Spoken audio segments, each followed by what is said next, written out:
Today we're talking about our secret to selling more and making more on eBay.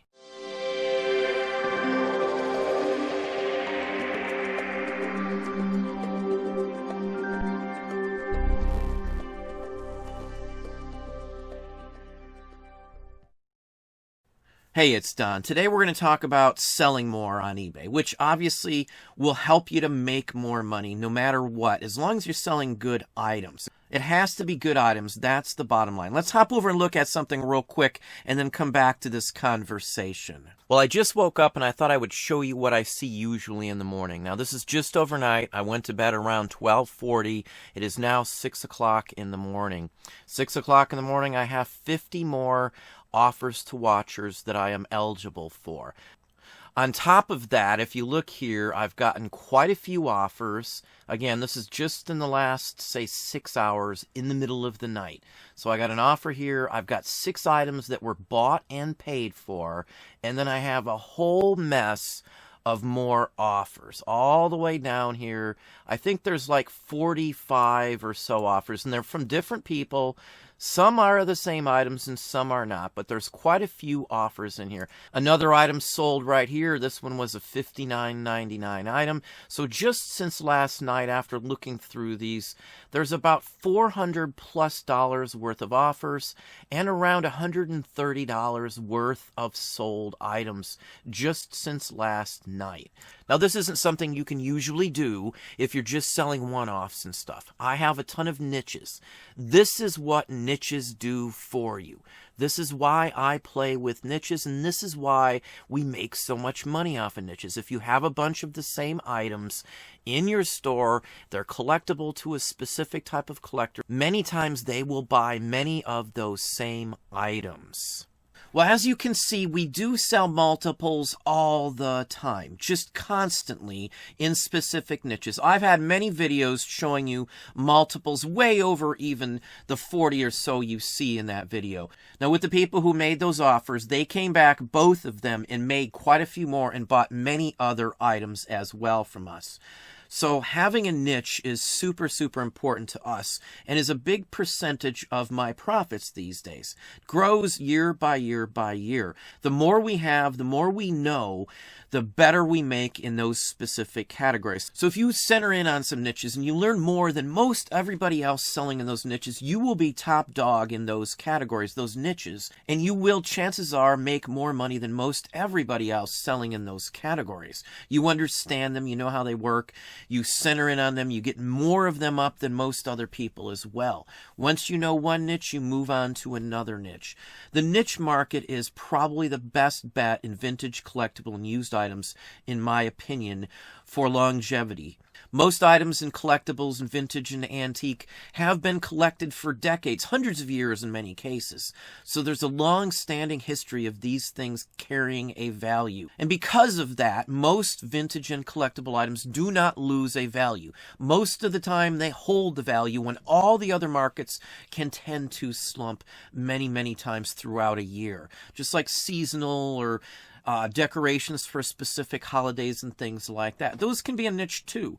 People just play and mess with vintage Halloween, vintage Christmas. You'll go to someone's house and their whole tree will be covered in vintage ornaments. Guarantee you most of the people who are buying and setting up and having collections like that know what they're buying. They know what they're looking for. And if a seller constantly and continuously sells those same things, they are going to follow and subscribe to that seller. They will want to know when new stuff comes out. They will constantly come back and check them out because they know that person knows that niche. They have a lot of items up. They've been doing it for a long time. They know if they want something in the field they collect in, they know where to go. If they get good service, they'll always keep coming back as long as they are collecting those items. For us, I've sold clothing. We've done books. We've done all of that sort of thing. NOS, FBA we do, RA, all that kind of stuff, multiple platforms. But what we do, a continuous, constant, steady flow of, are niche items, constantly. I don't have the benefit of selling NOS. NOS, if you don't know, is new old stock. And I don't have the benefit of selling a whole bunch to the same person. Usually one person comes in, will buy one item that I have, NOS or something like that, a book, clothing, whatever I happen to have had at the time. It's almost impossible to have hundreds and hundreds or even thousands, like we do in some categories, of the same basic item. It's very hard to find clothing like that. All the same size, all the same style that someone likes. It's just almost impossible to find mass quantities, hundreds, thousands of them, unless you're buying wholesale or some other avenue than just going out and doing one-off purchases across the board. Now, I didn't actually ever look to get into niches. I didn't know any. I didn't think much of it. I love sci-fi and collectibles in general. We started off in Star Wars items and things like that because I knew at least the collectibles side, the items themselves, because I bought most of them as a child when Star Wars came out. So for me, I at least had some areas. I collected comic books, so I had a little area, little ups on people over that. I had Mego toys and Micronauts and Takari, Japanese import figures and things like that, so I knew those too. I worked at a movie theater when I was 17, and I was the one who ordered all of the ad slicks, posters, trailers, and all that stuff for the theater that I worked at. So I had those too. I knew what was the better ones and all that kind of stuff. I knew what they were called. Having a niche or an in into some areas is a huge, huge plus for most people. And most of the time, it will garner you more money than other folks who just don't have that knowledge. Even if you know something is worth some money, just because you can look it up in comp sales, you could be missing a ton of information about that item and just price it comparably to other items you sell, and you could price it wrong. That is a huge thing I see all the time. Even those who know that it has some sort of value, if you don't know that niche, you're really missing out on all the other aspects of that item. I know this is the case too because I see a lot of sellers in stores and I talk to a lot of folks and I can see what they sell stuff for, and we have conversations on it, especially in my Patreon page. So I get the gist. It takes time to learn all of that aspect of it. Just knowing that something is worth decent money isn't always enough to price it properly and get the best money out of it. Just because you see somebody else sell something for a certain price doesn't mean that it's not worth 10 times that amount of money. There's certain venues that stuff sells better for as well. So not just knowing the niche itself, but knowing where you get the most money for that specific niche. Many items that we sell, even vintage and collectibles, can sell for more money on other sites. Hit Platform, Discogs, or Amazon for some records even. It just depends on what you're selling. And unless you know all those ins and outs about those niches, chances are you can be leaving a ton of money on the table. I see it all the time. I see somebody selling a record because they couldn't find enough track information and they judged it by what they thought the other one's round park figure were selling for. And that's not the case. Many times there's sites that offer better information than even eBay or Terapeak or WorthPoint or any of those sorts. They're more niche-related sites.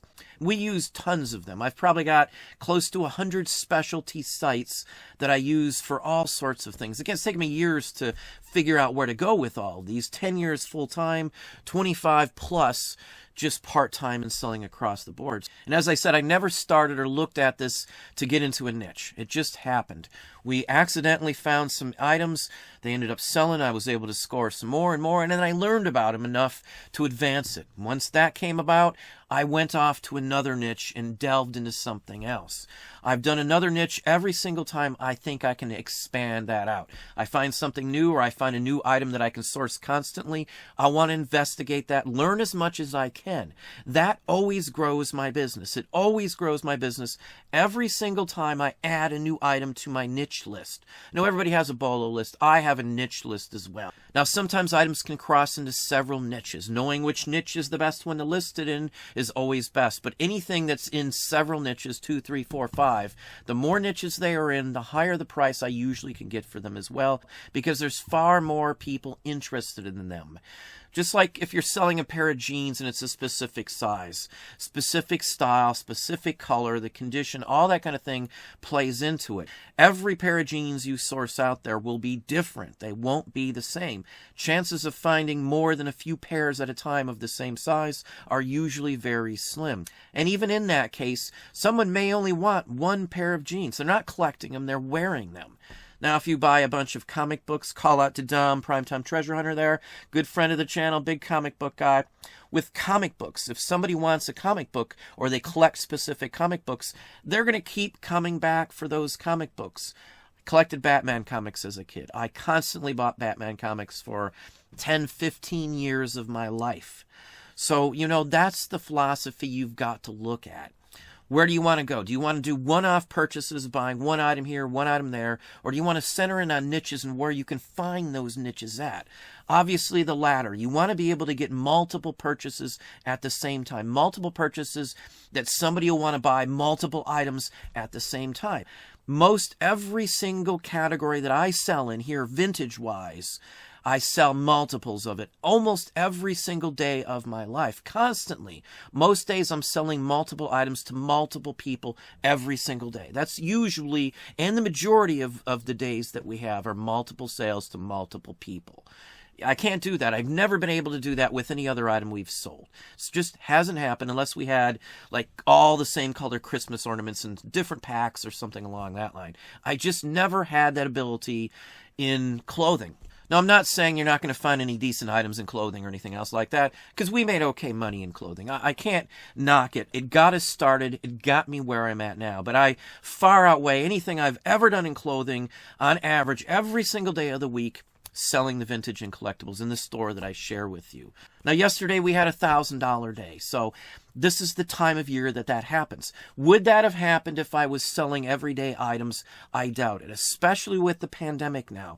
Some of the clothing isn't selling as much. Some of the books aren't selling as much because the competition is horrendous, because so many brick and mortars are closed and they are marking down those items right this very second. They're trying to salvage as much as they can from the inventory they've been forced to hold on to because of the closures. So it's very hard to compete with that if you're in those categories. I couldn't do this. I couldn't be in this spot had I not had a ton of niches. Not just one, but a ton of them. I didn't start that way. Most people aren't going to be able to start that way either, but I would honestly, sincerely, 100% recommend everybody out there, if you want to make more money and sell more items, start centering in at least partially, small-wise, into a small niche. Start off small. Have a few items here. Learn about them as you go. Don't cut off any of your income. Don't do anything like that. Don't stop sourcing things that still make you money, but try and center in on certain items that you can routinely get, you can learn about, you can advance your business, and you can sell more and 100% make more money. Let's hop over and look at one more thing before I let you go. So here's just some of what I sold just last night. There's 40 different labels here, as you can see. It's not possible without selling in a niche, without having a bunch of the same items in. It just doesn't work. Just like the cards and stuff. These are different people. Some of them have multiple items in here. Sheet music, same thing. These are just part of what I pull out. I just started. Well, that's what I have for you today. Hopefully that gives you some ideas, some thoughts. If you enjoyed this video, please hit that like button down below. You can also hit the bell icon to be notified if I post new content or go live. Subscribe and tell all your friends.